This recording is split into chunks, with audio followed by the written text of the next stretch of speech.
آپ صلی اللہ علیہ وسلم نے فرمایا اذا تشہد احدکم فلیستعذ باللہ من اربعین، جب بھی تم میں سے کوئی تشہد کرے تو اس دعا کو 4 چیزوں سے اللہ تعالیٰ کی پناہ طلب کریں۔ ایک اس وجہ سے ہم نے تشہد کی لازمی دعا اس کو قرار دیا اور یہ لکھا۔ دوسرا سبب یہ ہے اس کا کہ اللہ کے رسول صلی اللہ علیہ وسلم اس کو اس طرح سے سکھایا کرتے تھے دعا کو جیسے قرآن کی کوئی صورت سکھاتے ہوں۔ بہت کم دعائیں ایسی ہیں جن کے متعلق یہ بات بیان ہوئی ہے کہ آپ صلی اللہ علیہ وسلم وہ دعا ایسے سکھاتے تھے جیسے قرآن کی کوئی سورہ سکھاتے ہوں۔ جیسے دعائے استخارہ کے متعلق بھی یہی بات بیان کی گئی۔ صحابہ کہتے ہیں کہ ایسے ہی اللہ کے رسول صلی اللہ علیہ وسلم ہمیں سکھایا کرتے تھے جیسے کہ قرآن کریم کی کوئی سورہ سکھا رہے ہوں۔ اور اس دعا کے متعلق بھی جو تشہد والی ہے، اس دعا کے متعلق بھی یہی کہا گیا۔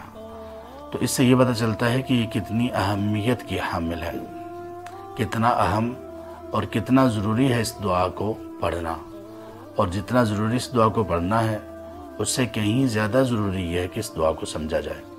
یہ بہت عظیم دعا ہے، دنیا اور آخرت کی تمام بھلائیاں اس میں ایک اعتبار سے مانگ لی گئیں، اس لیے کہ بھلائیوں کے دنیا اور آخرت کی بھلائیوں کے جو خلاف چیز ہے اس سے پناہ مانگے گی اس میں۔ اور صحابہ رضی اللہ عنہ ان کا تو ہم نے سن لیا۔ عبداللہ بن عباس رضی اللہ عنہ کہتے ہیں کہ آپ صلی اللہ علیہ وسلم ہمیں یہ دعا ایسے سکھاتے تھے جیسے کہ قرآن کی کوئی سورہ سکھا رہے ہوں۔ اس کے بعد تابعین وہ کیا کیا کرتے تھے؟ امام مسلم رحمہ اللہ نے جب صحیح مسلم میں یہ دعا ذکر کی حدیث نمبر 590 میں، اور عبداللہ بن عباس رضی اللہ عنہ سے یہ بیان کیا کان یعلمنا هذا الدعاء كما يعلمهم سورة من القرآن، تو یہ بیان کرنے کے بعد امام مسلم رحمہ اللہ نے امام طاؤس، تابعی ہیں بہت بڑے، کبار تابعین میں سے ہیں، ان کا ایک عمل ذکر کیا۔ وہ عمل کیا تھا؟ اپنے بیٹے سے انہوں نے ایک مرتبہ پوچھا کہ آپ نے نماز پڑھی ہے، کیا نماز میں آپ نے یہ دعا پڑھی ہے جس دعا میں ہم اللہ تعالیٰ کی پناہ طلب کرتے ہیں 4 چیزوں سے؟ تو بیٹے نے کہا نہیں۔ تو امام طاؤس نے کہا کہ دوبارہ نماز پڑھو۔ امام طاؤس نے کیا کہا؟ نماز دوبارہ پڑھیے۔ کیوں؟ کیا نماز نہیں ہوئی؟ نماز تو ہو گئی تھی، لیکن انہوں نے اس دعا کو اہمیت دی اور کہا کہ یہ اتنی اہم دعا ہے، اس کے بغیر تم نے کیسے پڑھی؟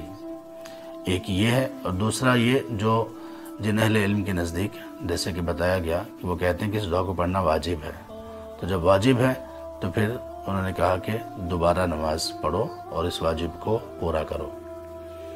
تو یہ اتنی اہم دعا ہے، لیکن ہم میں سے اکثریت کو، نماز پڑھنے والوں میں سے اکثریت کو اس دعا کا علم نہیں یا وہ پڑھتے نہیں ہیں۔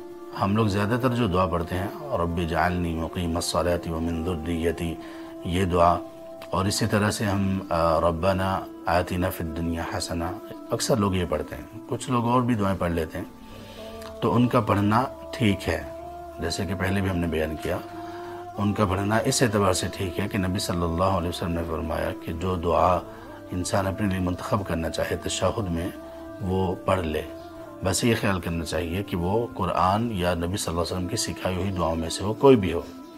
لیکن آپ صلی اللہ علیہ وسلم نے تشہد میں کون سی دعائیں پڑھی ہیں یہ جاننا ہمارے لیے زیادہ ضروری ہے، اور انہی دعاؤں کا پڑھنا یہ ہمارے لیے زیادہ افضل، زیادہ بہتر ہے۔ اور یہ جو دعا ہے جو آج ہم سیکھنے جا رہے ہیں یہ تو خاص ہے، یہ تو اسپیشل ہے، اس لیے کہ آپ صلی اللہ علیہ وسلم نے صرف اس دعا کے بارے میں یہ کہا اذا تشہد احدکم، جب تم میں سے کوئی تشہد کرے تو وہ اللہ تعالیٰ سے ان 4 چیزوں سے پناہ طلب کرے، اللہ تعالیٰ کی پناہ طلب کرے ان 4 چیزوں سے۔ تو وہ 4 چیزیں کون سی ہیں؟ اللہم انی اعوذ بک من عذاب جہنم، اے اللہ میں آپ کی پناہ طلب کرتا ہوں جہنم کے عذاب سے، ومن عذاب القبر، اور قبر کے عذاب سے، ومن فتنة المحیا والممات، زندگی اور موت کی آزمائش سے، فتنے سے، وَمِن شَرِّ فِتْنَةِ الْمَسِيحِ الدَّجَّالِ، اور مسیح دجال کے فتنہ کی شر سے۔ یہ 4 چیزیں ہیں۔